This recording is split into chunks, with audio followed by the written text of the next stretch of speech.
Le samedi 14 février, nous sommes allés au Metropolitan Art Museum pour la seconde partie de la Lofoten.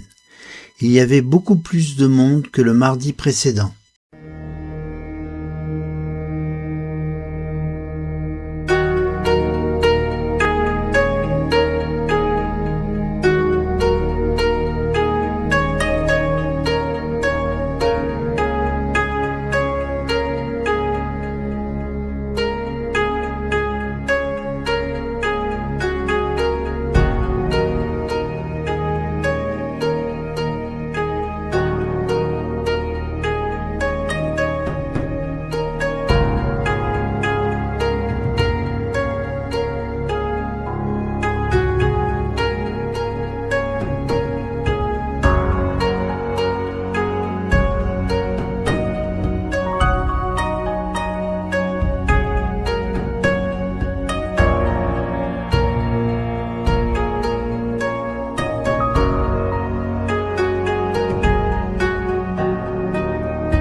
Dans les années 1920, le chien Akiko se rendait tous les jours à la gare de Shibuya pour attendre le retour de son maître après sa journée de travail. Un jour, son maître a été victime d'une hémorragie cérébrale fatale et ne rentra pas. Akiko continua durant 10 ans à attendre son maître. Pendant les heures de pointe, on estime qu'entre 1000 et 2500 personnes traversent l'intersection de Shibuya toutes les 2 minutes.